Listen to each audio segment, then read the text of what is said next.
Hello, this is your host, Todd Lewis of the Praise of Folly podcast. This is episode 139 of the Roundtable. Should mastery of civics be tied to voting rights? I'm once again joined by Alek, Florian, and Keith Preston. Now, this was an idea you floated, Alek, so why don't you introduce your concerns here and we can then engage with the material. Okay, so the idea here is whether or not one should have basic civic literacy in order to vote. And that's a deeply philosophical question that I have studied quite a bit. Plato believed, and the Republicans, he argued that politics should be an exact science like math, that it derives from the theory of forms. So there was an idea of justice, there was an idea of truth, there was an idea of fairness and whatnot. And unless you're a highly theoretical thinker or a philosopher king, you don't understand them. And Plato staunchly rejected the whole concept of democracy for that reason. Now, his views are at odds with Aristotle's. Aristotle had a much more empirical approach to politics. Aristotle saw politics as more of a social science that's learned through experience. The one does not require much intellectual ability. It's not necessary. But then, even if we take the Aristotelian perspective on civic virtue and basic understanding of civics, you have to have some experience with American history. You have to know the Constitution. And recent polls show that a significant percentage of Americans know literally next to nothing about the Constitution. And you got to wonder, how on earth are they qualified to vote? Now, if they don't even know what country the United States declared its independence from, what language we speak here, that leaves an open question. By what rights can the citizen in question be considered a legitimate voter? And if they cannot be, are their constitutional rights being violated? Now, in the United States, we have a fundamental disagreement on that among parties. The Democrats, as exemplified by the position of Barack Hussein Obama II, maintain that all voices need to be heard. All voices, no matter how illiterate, no matter how underprivileged, no matter how absurd, need to be heard, and that somehow makes democracy stronger. Now, views on this position on the Republican aisle tend to differ. Not all Republicans agree on this, but most Republicans would question Obama's premise that every single voice needs to be heard. Now, for example, Republicans are in favor of some form of gerrymandering, in some contexts in favor of restricting the voting opportunities of some people, and isn't that just common sense? If you need a driver's license to open up a bank account, should you not have one? Should you not present one in order to vote? So what else is necessary? If you're going to get a driver's license based on your understanding of the basic traffic laws, shouldn't you be able to prove some kind of literacy or competence or our understanding of history in order to vote? Isn't the ability to vote so much more consequential and important than the ability to drive? You see, if you're a bad driver, well, the worst thing that may happen is that, well, sadly, a tragedy may ensue. You may kill one person. But what if you're so obtuse and utterly ignorant of the nature of politics that you end up convincing millions of people in TikTok to vote for a person who just might press the nuclear button, who might impoverish this country? And that is in fact what happened in many Latin American countries. In Argentina, Juan Manuel Rosas is a clear case in point, who stood in sharp contrast with Domingo Faustino Sarmiento.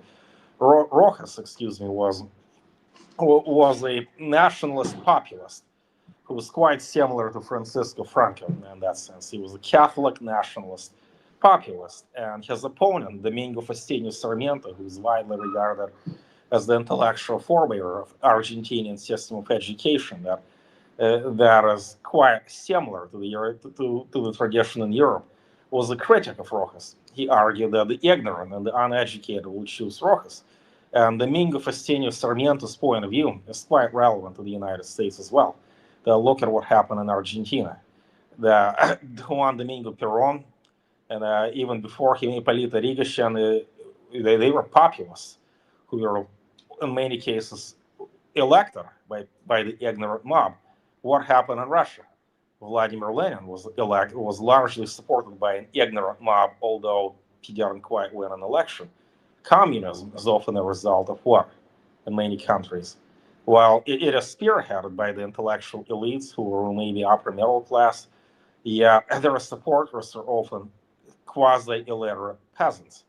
Now, what about Cambodia, the Khmer Rouge? Would that have been possible? Does that have anything to do with democracy? Does that have anything to do with the whole notion that certain kinds of people should not be politically active in democracy or otherwise? Fidel Castro came to power how? He and his coup, the 26th of July movement, had ample support from the peasantry. And they ousted the reasonably well-educated and U.S.-supported upper middle-class supporters of Fulgencio Batista, many of whom fled Cuba to Miami. And that, to this day, that remains a painful chapter in Cuban history, that some people who probably should not have been politically active were politically active. Now, in the United States, we have a democracy, so the ignorant mob cannot overthrow the government. The ignorant mob is to be kept in check. But is democracy actually the system, precisely the system that empowers the ignorant mob? And as a matter of fact, is it not the case nowadays that the social media empowers people to have political influence in ways that was not possible before? Prior to the advent of social media, most people had to read a newspaper, read a book, or do some kind of reasonably heavy intellectual work in order to gain any kind of political insight into any given situation. Certainly nowadays, watching a TikTok video is much easier than reading a newspaper article, which may have well been written on a fifth grade level. So I'm going to take a categorical position and then take quite the controversial point of view that one should at the very least be able to pass a sixth grade civics class to be able to vote. Now, we should not be keeping that standard particularly high, but basic literacy, basic understanding of history, somewhat reminiscent to the test that I had to pass to get my U.S. citizenship in 2007. That needs to be absolutely insisted upon. In order to get my right to vote, I at the very least had to show that I knew who Abraham Lincoln was and what he is famous for, and what the First Amendment of the Constitution is. And in fact, they asked me at the naturalization examination what the Constitution was, and the correct answer was the supreme law of the land. And I must ask, if a U.S.-born citizen does not know what a constitution is, should they have the right to vote? Shouldn't, if naturalized citizens have to display some basic understanding of American history and civics, why shouldn't we apply that standard across the board? Well, quite a few people on the left would argue that it's discrimination, but that is utter malarkey. It doesn't matter if you're black, white, Hispanic, Asian, or indigenous. The standard must be the same. There should be no cultural bias. In fact, there is no cultural bias in the question of what on earth the Constitution is or what the First Amendment is. It is self-evidently true, beyond a shadow of a reasonable doubt. So that's the premise I'm going to be arguing today, that at the very least, you need to have the knowledge commensurate to that of a sixth grade civics student in order to vote, and that needs to be universal. It needs to be across the board in all states, and there should be a federal law that explicitly requires a certain minimum understanding of civics in order to keep our democracy in check. Well, thank you, Alek.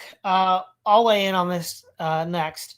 So the first thing is, one, if you are going to have a political system, and this is, again, I think why the United States just isn't a serious country, you absolutely should have a requirement for civics. So let's make this, really practical. Let's say you have a presidential candidate, and you've already hinted at this, Alek, that wants to use authoritarian or totalitarian measures or invoke or vote in authoritarian and totalitarian powers. I mean, I know it's really tired and hackneyed right now, but that's sort of how Hitler became dictator of Germany. He got elected in, and then he passed a series of bills that gave him dictatorial powers.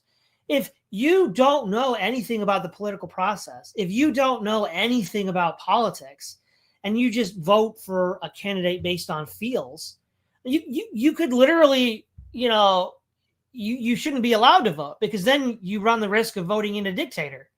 And it's like, you just don't even know, because the platform that this guy runs on might actually be in violation of several constitutional principles. And if you vote for this guy, it's like, well, there goes the constitutional republic. It's like you can't have that. That would be insane. Furthermore, if you're going to have foreign policy, you can't have people voting on wars who don't know where the countries on the map are or what happened the last time the war. So, for example, if we had a literate population in 2001, they would have known that the British met with grief in Afghanistan. They would have known the Soviets met with grief in Afghanistan. And they probably would have not voted to have the U.S. invade Afghanistan. But people couldn't even find Afghanistan on a map. So, of course, they're going to not care, right? And they're just going to go along with it. And it's like, well, no, that has tremendous repercussions, not just for the country itself. We got stuck in a 20-year quagmire, but also for other countries around the world. So, and this is because political systems have outsized influence, right? It's not just an individual acting. It's a conglomeration of individuals acting. And of course, they draw support from the country as a whole. But if they start acting in ways that disproportionately affect other people in negative ways, what we call externalities, that's really bad. And of course, the way a illiterate voting population with regards to what is constitutionally legal in your country and how your country's actions around the world might impact other countries and then boomerang back to yourself with blowback. If you don't know, you could just be walking off a cliff.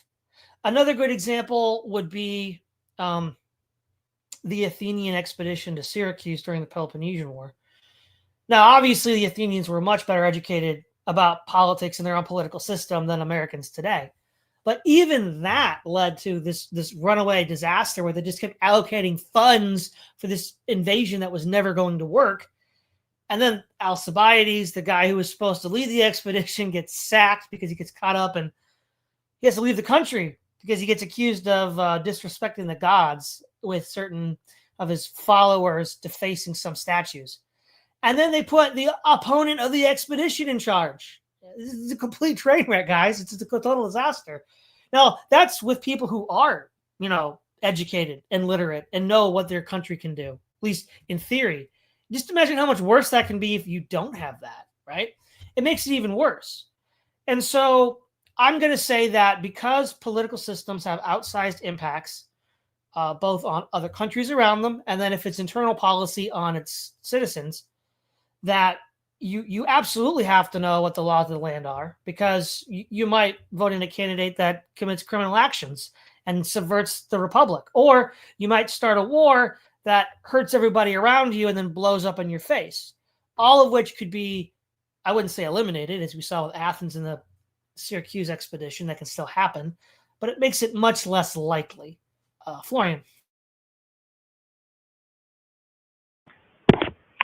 Yeah, good point. I think it was a great historical overview with Plato and Aristotle. Then taking the arch to Obama, that every voice should be heard. Conservatives rightly so reject that, and there are actually projects that seek to put civics back into the public consciousness. There's Richard Dreyfuss has started the Dreyfuss Civics Initiative, where he wants to educate people about the Constitution and laws of the land and make them more how should I say, smarter citizens that are more qualified to vote, if you will, right? And it's true, the ability to vote may be more important than the ability to drive. But nowadays, I would caution that knowledge is a partisan football. So any voting test, you just reflect the narrative control of the party who implements it, right? We are so much into democracy, and that's what probably Plato and Aristotle feared, that everything becomes partisan now, right? Even if you have a narrative that's common sense and backed by rationality, you have the other party, the other side will just attack it, right? And since nowadays narrative control determines democratic justification and voting patterns, then you would need to change such a narrative first, and that may be difficult, right? In practical terms, that may be that the 6th grade voting test that may have questions there if a man can be a woman, something like that, right? It may have woke DEI terminology in there. And you can say, okay, the Constitution is pretty crystal clear, but even the First Amendment could be subverted into making hate speech harmful. There's several tests what constitutes unlawful speech under the First Amendment, unprotected speech, and there is a so-called Brandenburg test, which basically says if your speech is not directly inciting a mob or directly promising to violate someone at a specific place and time, something like that. Your threat must be specific. Then it's not protected under free speech. But there could be a future Supreme Court that says, no, wait a second, misgendering someone is violence, and therefore it's not covered under the First Amendment, right? So now all of a sudden you have a vehicle for one of the ruling factions at least to insert their narrative and get a stronger control, because now their narrative is used to test whether somebody can vote, right? And that could be a problem nowadays. Also, it's not always people's stupidity that leads to bad outcomes, of course, right? When the Reichstag was on fire and Hitler put the Ermächtigungsgesetze out, I forgot the English term, but basically he gave himself sweeping dictatorial powers and basically fused the institution of the presidency, of the German presidency, with the chancellorship and so on and so forth. Before 1933, the president had to basically sign off on whoever became chancellor, and now that didn't have to be the case anymore. He sent his SA to the doors of Social Democrats and intimidated them so they wouldn't appear to the vote. And so he got the majority on those Ermächtigungsgesetze, and the Supreme Court in Germany declared that was okay. So if even the institutions of the state basically just implement, if the people who vote are really knowledgeable about the voting, in the end it just comes down to the purpose of election is basically taking the other party's shit. There's no much hope for civic knowledge helping here. That I'm sorry to give a pessimistic perspective here, but maybe it doesn't have to be pessimistic. But these are some things we should keep into mind.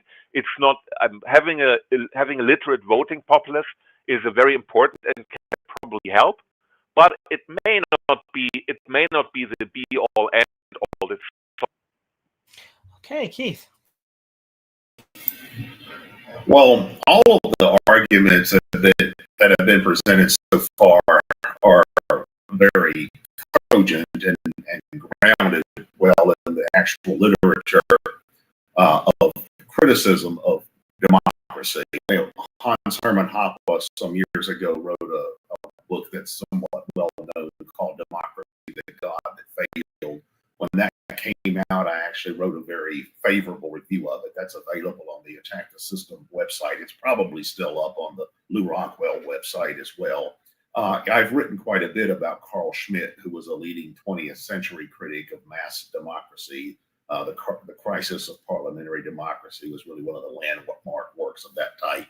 And in my past writing, I've cited other anti-modernist critics of modern democracy. For example, Erich von Kuehnelt-Leddihn, who was an Austrian monarchist. I actually have a book called Thinkers Against Modernity that profiles a lot of figures that are critical of modern mass democracy. And I've also got another book that's called, I forget what it's called, Beyond the End of History, that in part that's a counter argument against Francis Fukuyama's idea that modern liberal democracy is the end stage of human socio-political evolution. I'm also familiar with the ancient political theorists that are often cited as critics of democracy, like Plato and Aristotle and those figures. So that, just as the reason I'm going into this is I'm well versed in this kind of literature, and I've spoken critically of modern mass democracy in the past, calling it democratism. I've pissed off liberals and leftists by doing that. But I actually have a somewhat different take on this, and that is that if we look at the actual literature, modern sociological literature on how modern state systems work, most social scientists today hold to what's called power elite theory, and this is rooted in the idea that C. Wright Mills advanced back in the early 1960s, maybe it was the 1950s, that modern liberal democracy is really just a mask for the rule of a power elite that is rooted in a coterie of plutocrats, that is economic interest, technological interest, financial interest, and the statecraft apparatus itself, as well as elite cultural institutions like universities and things like that. And C. Wright Mills was on the left, but there's a right-wing version of this idea, and it's just called elite theory, and that's associated with thinkers like Mosca and Michaels and Pareto and some of those people. So whether you're a liberal or conservative, this still applies. This analytical framework still applies. More mainstream defenders of modern democracy today will typically rely on the work of thinkers like Robert Dahl, who are pluralists. They argue that, well, there might be an elite at some point, but there's also a lot of popular participation, and they'll cite not just voting, but they'll talk about interest groups, and they'll say, well, there's the NRA, there's pro-life, there's pro-choice, there's this, that, and the other thing, Greenpeace or whatever. And then there's also different layers to this. They'll talk about whether there's popular referendums on whether or not to raise the minimum wage or whatever. But I generally hold to the view that the power elite theorists are correct, that modern mass democracy is simply a mask for a ruling class that is in many ways analogous to the medieval ruling classes. Where, for example, instead of having the feudal manorial system, we now have the corporate and financial oligarchies. Instead of the royal dynasties, we now have political dynasties and executive power and things of that nature. Instead of the hegemony of the church, like you saw in the Middle Ages, things like the universities and the mass media and think tanks and all those kinds of institutions, the ideas industries, those are the modern church, because they are the ones who are the disseminators and arbiters of values and norms. And I mean, the churches are still there, but they're still adjacent to, peripheral to some of these other institutions. So we still have a system of elite rule. We don't really have democracy proper. And the critics of mass democracy usually are motivated, not just lay people like us, but when you start to see real efforts to restrict the franchise, it's usually coming from a primary source, and that primary source is plutocracy. What is it that the critics of mass democracy at the more elite level, the more powerful level, tend to want? Well, they usually complain about how the lower classes are going to vote in socialism and expropriate the wealth of the elites.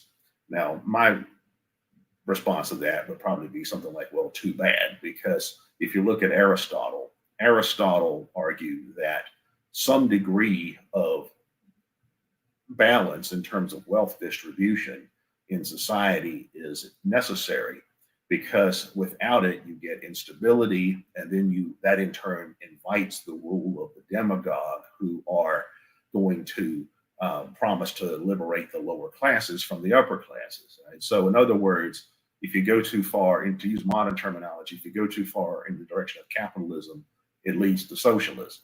Right? So if you have too wide a disparity of wealth in society, you're going to get the Marxist class struggle and that kind of stuff. Right? So a lopsided plutocracy, which is what a lot of opponents of voting rights really want. Whatever the practical arguments about civic literacy, I tend to think a lot of that is just used as a smokescreen for maintenance of elite rule. They just don't want the lower orders voting because they think it's a threat to their position of status and wealth and that kind of stuff. All right, so then that's not a point of view I'm sympathetic to. So I would go in the opposite direction. I would say that if you look at history, Ultimately, the most successful societies were the ones that managed to constrain the exercise of arbitrary power the most effectively. Now, which ones were those? Well, you have Greece, right? It was an agglomeration of 1,000 or so cities. They weren't able to maintain an overarching state system, largely for geographical reasons. And then they developed local elites that tended to be very very jealous of their own elite privileges in their own cities and things like that. You had the Middle Ages, the Holy Roman Empire, where there was a persistent rivalry between the church, the aristocracy, the monarchies, the guilds, all these other kinds of institutions that ultimately had a constraining effect on each other. And then that was expanded even further during the Reformation when the Catholic Church lost its monopoly. You have the Ottoman Empire, where in order to maintain the empire, they had to grant concessions to all of the different tribal and sectarian groups that were part of the empire. And out of that emerged the Millet system. And there are plenty of other examples we could focus on, but all of these are societies that existed for a long period of time, accomplished a lot of things, and in part because they were able to effectively constrain power. And you start to see that systems that aren't able to effectively constrain power, they tend to eventually stagnate and fall apart. They become tyrannical, they become corrupt, and then they stagnate and then they fall apart. And I think one reason why Western societies have eventually emerged on top historically in the historic lottery is because it seems like Western countries were more effective at constraining power than, say, a lot of the Asiatic countries were. Not absolutely so, not perfectly so, but in various ways. So to get to the point, I would go the other way. I would expand voting rights as far as possible. I would say, by all means, let everybody vote. Let's lower the voting age. Let's let children vote. Let's let convicts vote. Let's let resident aliens vote. Let's let illegals vote. Why even stop at human beings? Let's let animals vote. If you're somebody that takes care of animals, you get a proxy vote for the animals. Or if you take care of trees, you get a proxy vote for the trees. And the reason for this, I'm 100% serious about this. And the reason why is the more ingredients you throw into the electoral blender, the more elites are going to have to appeal to all different kinds of interests. And that has a constraining effect because no one is able to get a monopoly on power. If you look at how ruling classes actually work in terms of divisions within ruling classes, what they typically try to do is they play off different tribes against each other, different on the ground tribal and sectarian groups. And the modern version of that would be political interest groups, some of which are literal ethnic tribes and religions and all that. But something like pro and anti-gun control or tribes, or pro and anti-animal rights, or whatever. Right? So you throw as many different interests into the blender, right, the more constraining effect that has on every interest and on the maneuverability of elites. More traditional elites, like the traditional right wing, broadly defined, or the ruling class, the Marxist view is that, well, the ruling class tries to incite the lower middle class against the lower classes, or they offer protection to the middle class from the lower classes in exchange for loyalty, and they do that by appealing to traditional outgroup prejudices like, ethnic and religious and cultural and whatever. And I think there's a great deal of truth to that. Another critique was one that Bertrand de Juvenal advanced, which is the idea of a top-bottom coalition. But sometimes you'll have ruling classes that try to cultivate the lowest orders as constituencies against the middle as a means of self-empowerment. And I think in modern systems, the more liberal wings of the ruling class try to do that. Like you look at the Democrats and Republicans. The Republicans use the former strategy. The Democrats use the latter strategy. But the idea is you want to have as much constraint as possible on everyone, on all classes and all tribes and all sectarian groups. For example, in Lebanon, they had a tribal and sectarian civil war for about 15 years. And you had dozens of factions pitted against each other. And the way they resolved that eventually was they created a governmental system that's called consociationalism, where there's a proportional or guaranteed seating in the state and at different levels. Well, if you represent the Maronite Christians, you get this, and if you represent the Shia, you get this, and the Sunni, you get this, and all of these other things. And the idea is that nobody can really get the upper hand, and that's largely how Lebanon achieves some degree of peace internally. Right? And that's more or less what I'm for. I'm more or less for the idea that we need to have as much constraint on all interest as possible. We need to have as much strain on the maneuverability of elites. And out of that, you get, by default, a system like Greece, ancient, like the Holy Roman Empire, like the Ottoman Turks, whatever, where no one can really get a complete cultural or socioeconomic or political system of dominance. The problem with systems like Stalinism and Maoism and Hitlerism and all of that is that those systems are more like the god emperor states that you found in antiquity. They're more like the Egyptian pharaohs and the Roman Caesars and that kind of stuff, what Carl Wittfogel called the hydraulic empires. And so you don't want that. You want something more like Greece or more like the HRE or the Hanseatic League or one of these kinds of systems, or even shogunate Japan at one point had a polycentric centralism where you had competing groups claiming to be the true emperor and that kind of stuff.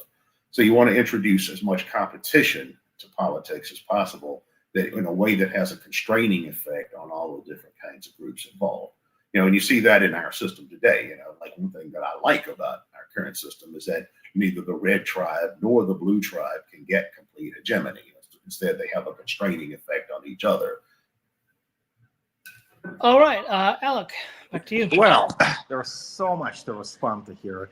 And I like Keith's argument for the necessity of competition in politics. And there is a wonderful book called The Logic of Political Survival, which covers that precisely. In every political system, there is the selectorate and the winning coalition. The winning coalition represents the people in power who have true authority over how political decisions are made. So the selectorate are people who are vying for that power, who could be called upon by the winning coalition to replace somebody in the winning coalition if somebody steps out of line. And the difference between a democracy and a dictatorship is that in a democracy, the winning coalition is actually quite big and the selectorate is small. And exactly vice versa is the case in a dictatorship. In a dictatorship, say Russia, there is only a handful of politicians, possibly even 100, who have any level of political influence. So when the mighty leader, Vladimir Putin, calls the shots, he doesn't have too many backs to scratch. He doesn't have to worry about them. Now, in the United States, being a flawed democracy as it may, well, there are a lot of special interest groups to appeal to in order to get bills passed. It's not that easy. It's not that 100 Americans can bleed the country dry and steal from 300 million the way they can in Russia. So I agree with that. I agree with Keith to a point. It's necessary to create competition in politics. But where exactly do we draw the line? Do we really let children vote? Do we let animals vote? Do we give people proxy votes to vote on behalf of animals? At what point does it become counterproductive? I'm going to argue that there is such a thing as a legitimate competition, and there is competition that simply co-opts people that they supposedly represent. If we let illiterate people vote and children vote, or even pet sitters vote 10 times, is it not the case they're simply replicating their vote ad nauseum? Is it not? So somebody has 10 children, hypothetically, and he can vote on behalf of all of them. Is it not obviously the case that his children will share his political views? It's well documented that children up until a certain age, probably well into late teens or early 20s, have generally conformed to the views of their parents. So is that really healthy for a democracy to have people who can manipulate hundreds of thousands of people who should not be qualified voters, and they unduly replicate their own point of view? to me, this looks like exploitation and manipulation rather than an expression of true democracy. So I would say, as a matter of fact, let's encourage pluralism. Let's encourage people of many different points of view to participate in politics. I think the two-party system needs to be updated, as many other functional democracies that work better than the American democracy of multiple parties. That's all great. But I just don't believe that we can significantly increase political competition by letting just about anybody vote. Now, the Keith's point about how convicts should vote, I would actually agree with that. Assuming, of course, that the convict in question has basic literacy. There is no reason why convicted criminals should be disenfranchised. That makes sense. But the basic premise of whether one should be able to vote circles back to this fundamental point. You should have some idea as to what a democracy is. You should have some idea as to what a constitution is. You should have some idea as to what's in the Constitution, and you should know some elementary facts about American history. If you can do all these things, then you can legitimately participate in the political arena and propound certain views that are in competition with some of the people you know. That's what counts as legitimate political competition. And I'd say there is a bare minimum requirement for one to be able to participate in politics. Otherwise, they're simply parroting what their associates or what their leaders or what their clan tell them to do. And that, to me, is contrary to the premise of democracy itself, isn't it? As democracy supposedly is ruled by the people. It's meant to limit power of the political elites. It's meant to limit the power of the highly influential people. And the only way to do that is to prevent certain influential people, be they in the family or in Congress or in the media, from co-opting other voices and using them as proxies for their own ideas. So I'd say, Keith, I have a direct antithesis to your position here. So I'll say a couple things about this. Firstly, and this could, of course, be a separate show because it ultimately spills over into outside the narrow scope of this. We would first have to define what the political is, and a lot of people on the right will start with Schmidt. I'm not going to go into all those details right now, but the one thing that I will say is, given Alek's start position with Plato and Aristotle, say, as the first serious political theorist we know of in the West. I guess we could say like Hergus might be one because he's often attributed as being a first principles rationalist politician.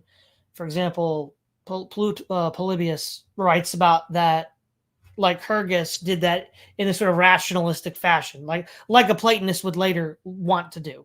But the point is, government, political life, polis, self-government, is primarily begins first with what we would call self-government in the other context of philosophy. So in philosophy and ethics, the idea is that self-government is that the individual is trained and habituated to behave in such a fashion that he does not need to have the external force of the state or any other external force used against him. Now, of course, that's an abstract ideal.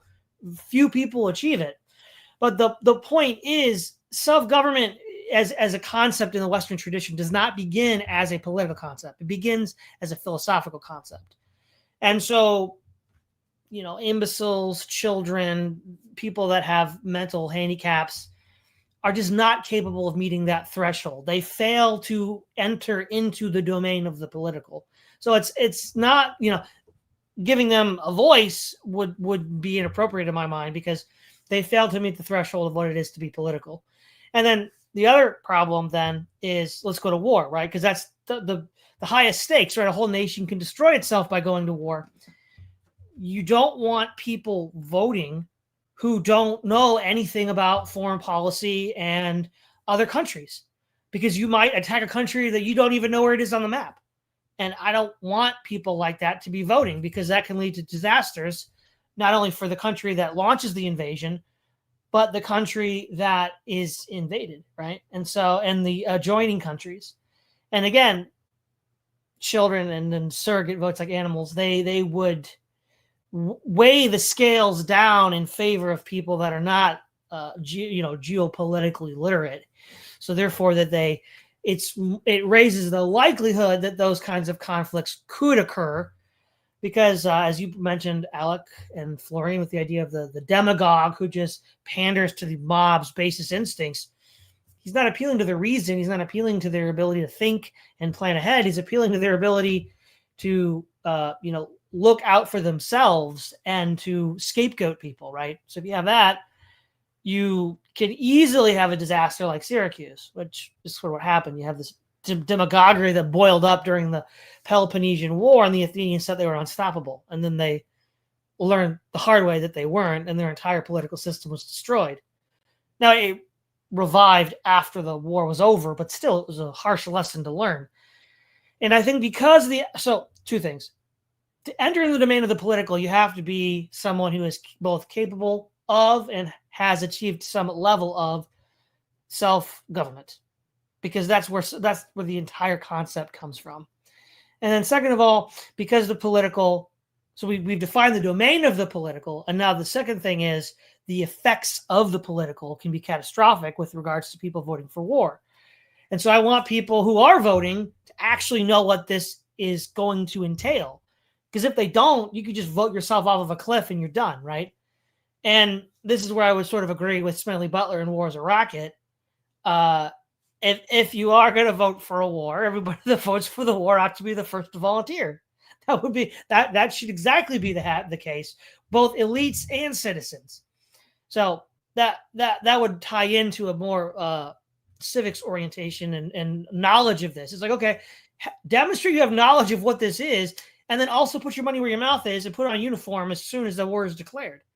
And of course, Smedley Butler, I think, was correct in inferring that if that were to be done, there would be fewer wars, because the elites and the citizens that are what we would have called in yesteryear jingoists wouldn't actually want to do that. Florian. Yeah, many good points here. I like that. Basically, it's putting elites in the situation that they have to fight themselves. It's kind of expanding not the franchise, not the voting franchise, but expanding the civic duty franchise. Basically, a little bit of an inversion, and maybe to the idea that people need to be literate to vote. And this can actually potentially be very interesting. I'd say, yeah, I'm sympathetic to Keith's idea of a Lebanon society, basically where factions are too much in a competition with one another, so that one dominant faction can emerge. I think the problems with that, though, is that sometimes a strongman does emerge, right? You can look at Weimar Germany as being very pluralistic in terms of who gets to have a political say. It was so pluralistic that it became dysfunctional, and then you had Hitler, who came to unify everyone. So all of a sudden, people had more money and so on. Never mind how he got it, how he made that happen. But so I think even if you have a equilibrium of different factions, it's always vulnerable to one strong man to take over. And maybe in Lebanon, maybe some unifying figure who unifies every tribe and every faction in Lebanon in 10, 15 years. Who knows, right? Just because they don't have it now, it doesn't mean they have it in the future.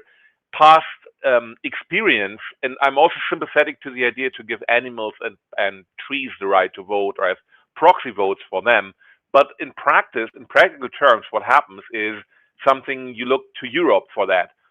In Germany, for example, construction projects are regularly hampered because some eco-warrior discovered a rare toad that lives on the premises, right? And so this is basically under protection and we can't build there. And then in the end, if you take it so far, then you basically grind everything to a halt because everyone finds a little bit of a grievance and pushes basically sand into the gears of the other party. And so then you run the danger of having a dysfunctional society. Now, you could say that the U.S. has an equilibrium between red and blue tribes also, and the U.S. still gets something done. So maybe the equilibrium to make a state like Lebanon or other ideas where you have to make expanding the franchise basically work, you would have to have a dynamic equilibrium and not a static equilibrium. You don't want to have a static goo where you have basically a bureaucracy managing everything and there's no impulses anywhere.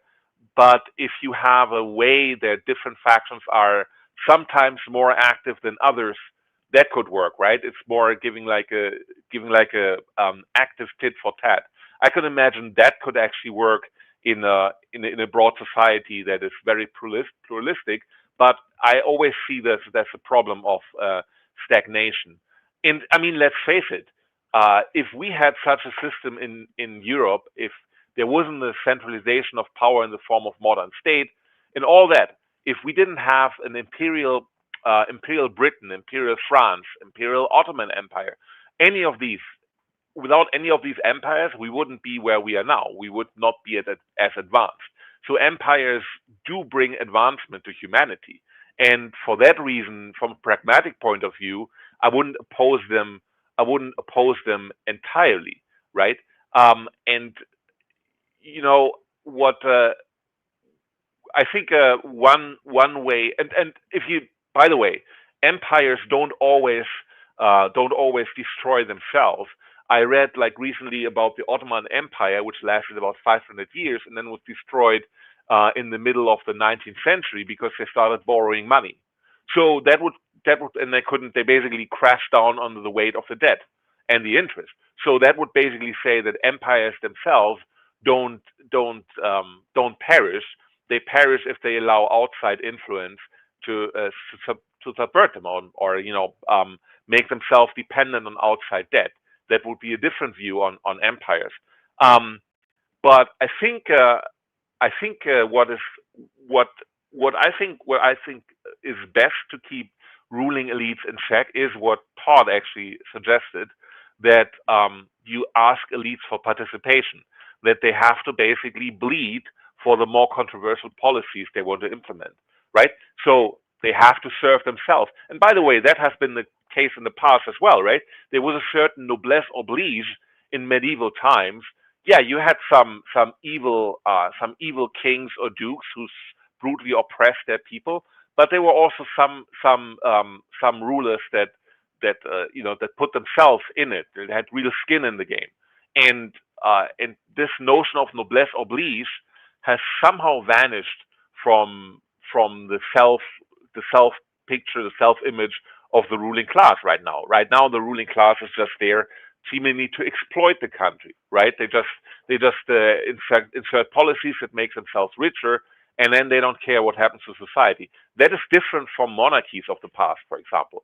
So I think maybe a mix between what Keith suggested with like expanding the franchise and retaining power for the ruling class, but they have to basically be forced to basically die for their policies if need be, in terms of, for example, they have to actually go into war. That may be a viable vision for society. Okay, Keith.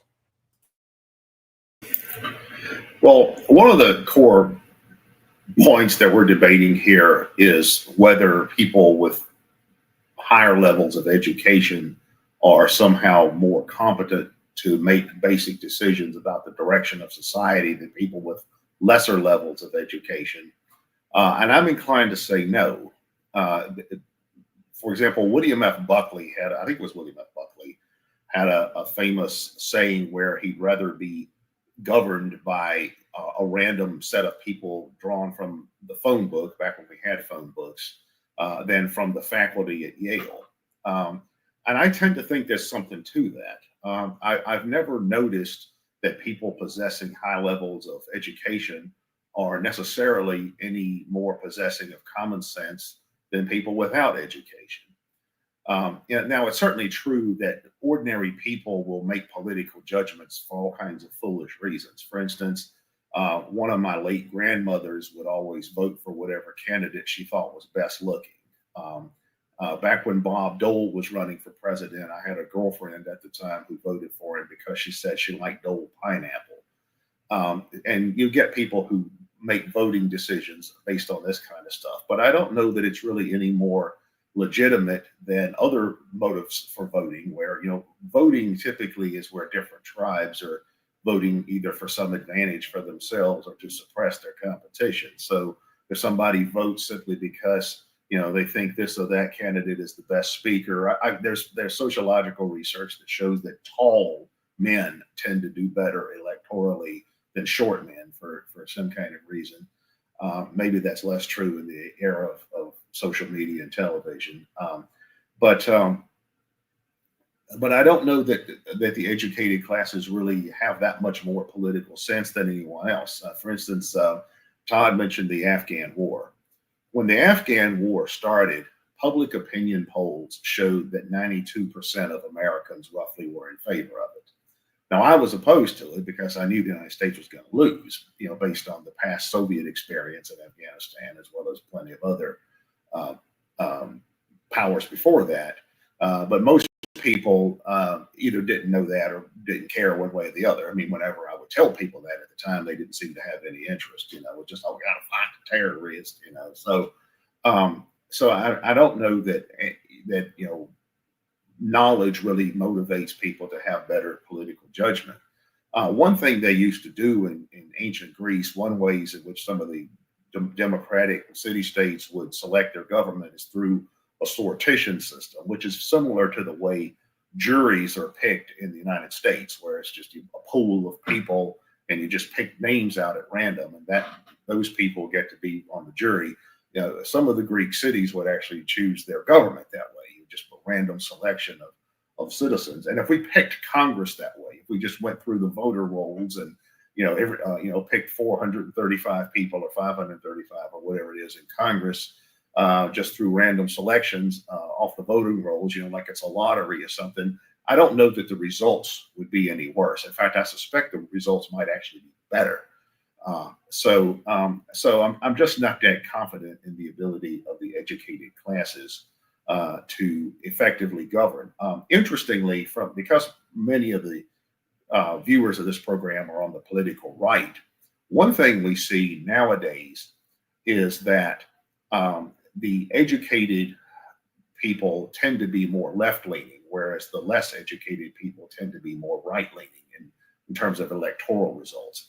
One of the key indicators of whether someone is more likely to vote for the Democrats rather than the Republicans is whether they have a 4-year university degree or higher. That's probably the single most determinant, best indicator of how someone will vote. So if you're somebody that doesn't like the woke university system and the people that are a part of it and people who've been through it, then if we had stricter education requirements for voting, those people would get more votes, not less. And when it comes to things like tyrannical systems, what things like, because Hitler has been mentioned and also Pol Pot and stuff like that, those kinds of systems are somewhat unique because when those kinds of systems emerge, it's usually because the society itself has already been laid to waste by war and other conditions. Like what caused Pol Pot to come to power in Cambodia was that Cambodia had already been laid to waste by the Americans and the North Vietnamese.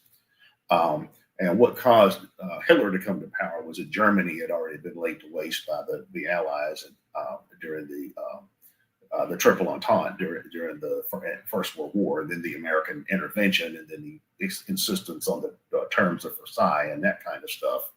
And what caused the Taliban to come to power in Afghanistan was that Afghanistan had been destroyed by the Soviet invasion. So what happens is that when a society is destroyed like that by war, and usually involving external forces, then the cockroaches start coming out of the baseboards and start taking over the society. Also, when we look at tyrannical systems, the tyrannical systems around the world, the political cultures that tend to have the greatest traditions of tyranny, tend to be those where popular participation is not allowed as a matter of tradition. For instance, Russia, China, all of these places have historically, Korea, historically have traditions of autocratic, authoritarian rule, where the people are supposed to know their place. Like Russia wasn't wasn't Athens before before communism. It said it was a feudal system of serfdom. China was the same way. Korea historically was known as the hermit kingdom with absolute monarchies that had total control of the population. North Korea is much more in keeping with Korean tradition than South Korea, which is basically just an American colony. So there's no evidence, in my view, that constraining popular participation in government has the effect of constraining tyranny by elites. If anything, the opposite is true. The more competition you have in political institutions, the more there's a constraining force. It's kind of like, an analogy might be to sports, like in the NFL, for example. The more teams there are, the more the different teams are going to have to compete with other teams to make it to the playoffs and to the Super Bowl. If you double, triple the number of teams, each team is going to be facing that many more obstacles to getting the championship. And while somebody might get the championship, it's also the case that the league is going to have to make more concessions to the individual teams and league owners and all that as far as policies. So that's why I tend to be for maximum enfranchisement rather than narrowing the franchise. All right. Well, to wrap it up, I will end with a few points and then we'll pass it around the horn. Well, the first thing is, this will probably be a future video defining what is the political space. I would argue that is a philosophical question. Self-government begins with ethics and then becomes a political discussion. And then civics should be tied to voting for two reasons. You don't want to elect a leader who's going to implement tyrannical laws that undermine your entire project. And a population that's not aware of these things is more likely to make that issue. And then also you want to know where the countries are on the map that you might end up going to war with, because you don't want to, like Athens, go off a cliff and there goes your country because you started a war you couldn't win. And you voted for this, right? This is a cumulative effect that hopefully will reduce the odds that this happens. That's my point. So closing thoughts, Alex. Well, Todd, so building on your concept of the political, I think that's something that we will need to flesh out in a future podcast. But I'm going to have to agree with you, though, on one fundamental point, that once we have a clear definition of the political, there needs to be a certain minimum standard for who can engage in a political discussion. And I don't think that standard needs to be particularly high, for reasons that Keith mentioned, that we want to increase legitimate political competition as much as possible. But still, if a person cannot even form a coherent sentence, how on earth does he know if he's voting for George Bush or Al Gore? How does he know what war is? How can he contribute anything? So basic literacy, I think, is a must. And some kind of elementary knowledge of civics is also a must. Whether it is 6th grade or 4th level or 7th grade even, that's up for debate. I say there's got to be a standard, and it needs to be a reasonably accessible standard. But again, in order to participate in political competition, one must first be able to understand certain basics of politics. Okay, Florian, final thoughts. I would say the question whether we should expand the voting franchise or not, in relation to what is good for a nation's survival or a nation's prosperity, is, I think, the more you expand the franchise, the more you have the potential for disagreement, of course, internally, and then all the energy of the government goes into dealing with those micro instabilities everywhere, right? So so this could be an overall more stable society. Actually, I said, it's bad that no construction project can start until everyone has checked whether there's not an endangered toad somewhere on the ground. But if you look at it, a society like that is somewhat stable, right? It may not be very prosperous, but it's kind of like stable, although it can also be abused. But if you silence dissent internally, then the government can put all its energy on expansion, and basically that's how empires work. Both sides can be abused. Like, for example, you can have a expansion of the voting franchise, and still have a lot of foreigners in the country that basically compete with native peoples for jobs. I don't think that is something that a very pluralistic society would protect from, right? So there's always yes, it's stable, but that overall stability may not be as desirable for larger parts of the society, right? If people feel that they are largely underemployed, the famous idea that if managerial classes feel underemployed, then they may foment revolutions.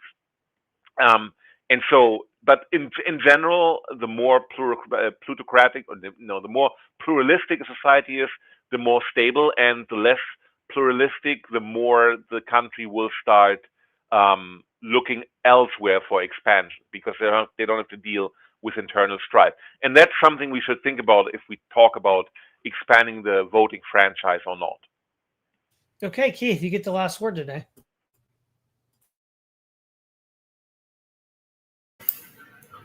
Well, I guess I'll just say that if my point of view ever prevails, I'll be looking forward to hearing politicians campaign on platforms of free ice cream and expanding recess and better quality dog biscuits. All right. Thanks, everyone. Thanks, Alek, Florian, and Keith. This is Ty Lewis, Praise of Fly podcast, signing in.